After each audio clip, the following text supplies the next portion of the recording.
Winter's here, which means it's dark, grey and gloomy, and your mental health's starting to reflect this. You feel more tired, lethargic and down. Seasonal depression is back in a major way, but it's not here to stay. Because don't worry, this video will help you combat seasonal depression by going over what it is, why it happens, and measures you can take to maintain your mental health over the winter period. Fuck a pigeonhole. And this video is all me, no bullshit, no AI, so let's get it, you little beast. I'm a night owl, it's a different mode. So why does seasonal depression exist? Well, it's due to light levels, specifically the lower light levels that accompany winter. Sunlight is a cue for your circadian rhythm.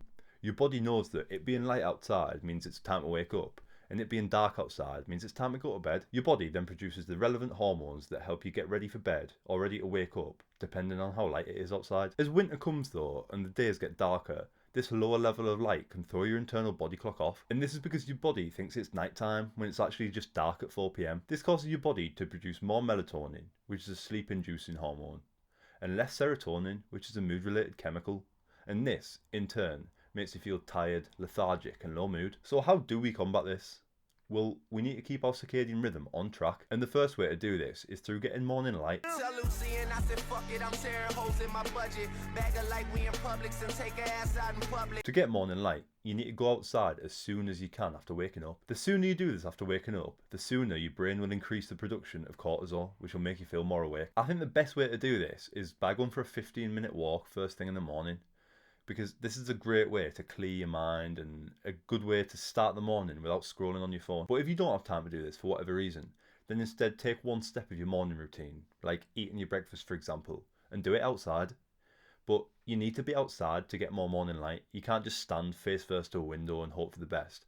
You need to be outside. It's also essential to keep your sleep schedule consistent during this time, and this is so important. Tell Lucy and I said fuck it, I'm tearing holes in my budget. Bag of light, we in Publix and take her ass out in public. And this is because your circadian rhythm plays a key role in all the factors that tell your body to wake up first thing in the morning and get ready to go to sleep late at night. This is usually helped by the light levels, but seeing as it's winter and the light levels are so low, your body struggles. But keeping a consistent sleep schedule can help keep your circadian rhythm on track. If you're constantly going to bed and waking up at different times, because it's so dark outside, your body will have a hard time knowing whether it's morning or night, which means it won't produce as much melatonin at night time and produce as much cortisol first thing in the morning. As important as this step is, in winter because it's so dark, it's hard to get enough morning light, and this is especially true if you wake up early before the sun's even had a chance to rise. A sunrise alarm clock can help to combat this and keep your circadian rhythm on track. Tell Lucy and I said fuck it, I'm tearing holes in my budget. Bag of light, we in Publix and take her ass out in public. A sunrise alarm clock is an alarm with a light in it. Say you set your alarm to wake up at 7 AM for example. At 6 AM, the light will turn on the dimmest setting, and over the course of that hour until it hits 7 o'clock, it'll slowly get brighter and brighter. And this means when the alarm sound goes off at 7 AM, there'll be a light there to accompany it, which imitates the sunrise. This mimics the light of a sunrise, which helps our body to wake up more smoothly. Sunrise alarm clocks help to keep our internal body clock on track, especially during the winter, because if you don't have one in winter, you'll wake up and it'll be dark outside, and your body won't be sure whether it's morning or night time, so it won't be sure to release as much cortisol as it usually would, say, during summer.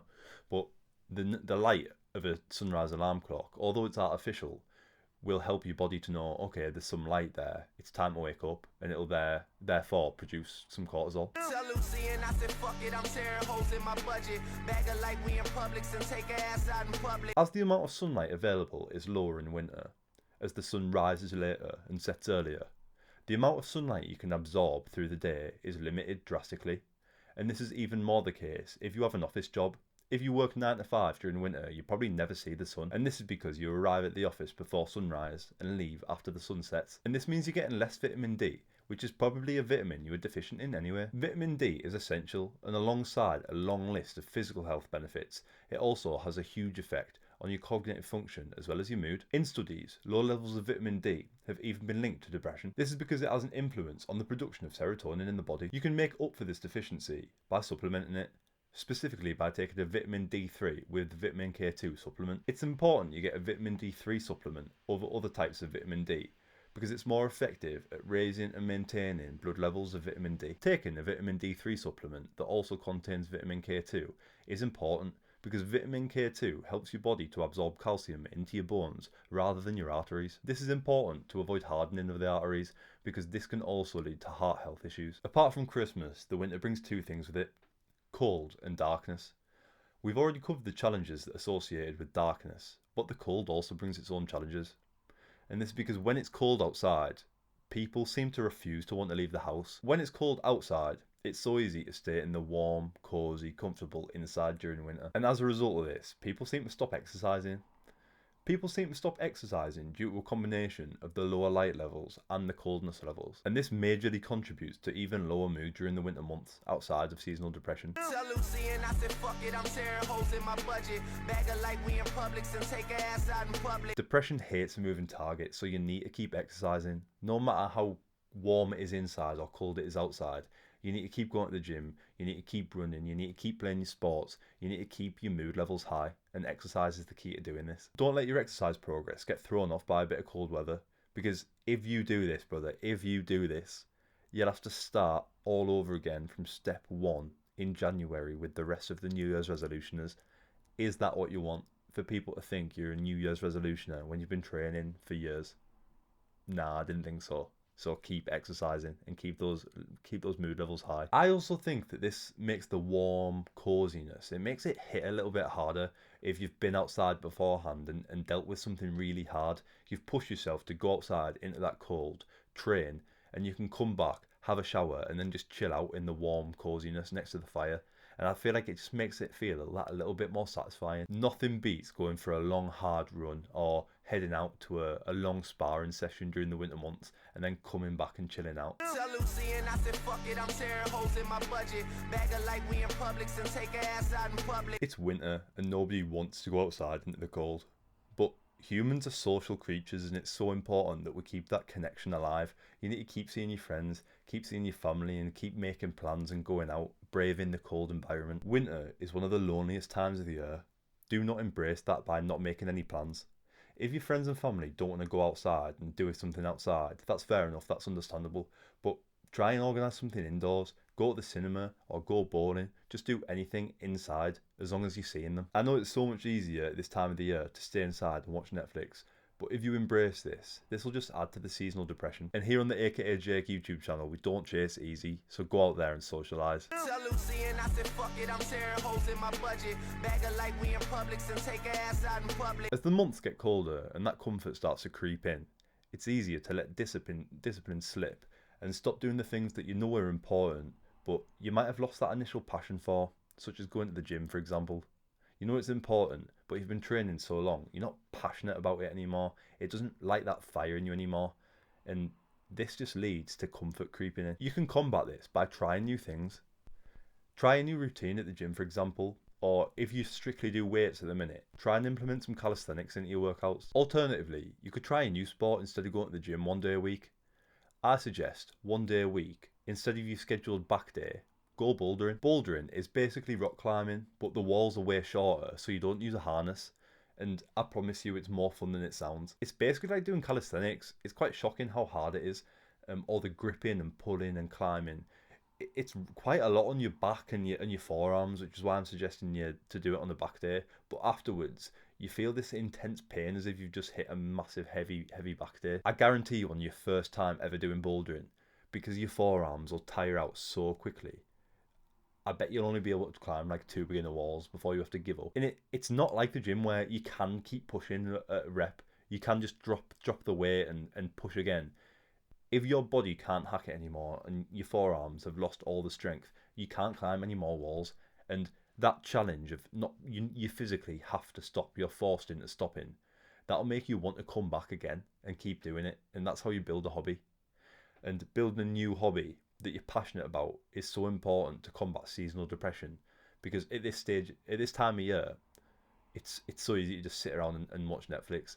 But having a passion that keeps you fit, keeps you happy, is so important. If this doesn't resonate with you, then your new hobby obviously doesn't have to be bouldering. But my point is to just take advantage of the cold weather whilst everybody else wants to stay inside. and keep your passions alive, because that'll help you combat seasonal depression. Tell Lucy and I said fuck it, I'm tearing holes in my budget. Bag her like we in Publix and take her ass out in public. A phrase that I feel like a lot of people forget during winter is comfort kills. The more time you stay inside in the warm comfort, the more likely you are to start indulging in instant gratification again. At first it could just be an innocent little phone scroll, and then that spirals, and before you know it, you've stopped going to the gym, stopped exercising, you started eating loads of junk food and just playing video games or watching Netflix. You can combat this by using this extra time inside to read more books, or learn a new skill, or build a hobby like I just suggested. You could learn a language or an instrument, or even spend that time looking into or trying a side hustle. But whatever you do, remember to limit dopamine and keep choosing delayed gratification, because choosing instant gratification right now is so easy. Tell Lucy and I said fuck it, I'm tearing holes in my budget. Bag her like we in Publix and take her ass out in public. It's cold, it's dark, it's freezing, you don't want to do anything, but you will get through it, and you do have the means to beat seasonal depression. A lot of people don't. A lot of people aren't as lucky as you are. Take time every day to think about what parts of winter you actually like. Christmas, the clothes, the snow, and use these to stay consistent with practicing gratitude, and this will help you stay positive and appreciate the cold weather rather than focusing on what you've lost in the warm weather. Tell Lucy and I said fuck it, I'm tearing holes in my budget. Bag her like we in Publix and take her ass out in public. And finally, we have practice mindfulness. I know it's easy when it's just turned winter to feel like this is you forever, but before you know it, summer will be back, and it's important to remind yourself of this during these hard, cold, dark times, rather than let it think it's you forever. And to do this, you need to keep meditating so you can focus on the present, and this will help you maintain focus on one day at a time. And that's so important when you're combating any type of depression, including seasonal depression. This, paired with the previously mentioned practicing of gratitude, can help keep you grounded and help you realise that winter isn't here forever, and to appreciate the parts of it that you like whilst it is here. And that's it. Hopefully this video helps you beat seasonal depression and remind it who's boss. Thanks for watching, you little beast. I love you so much. I'll see you later. Peace.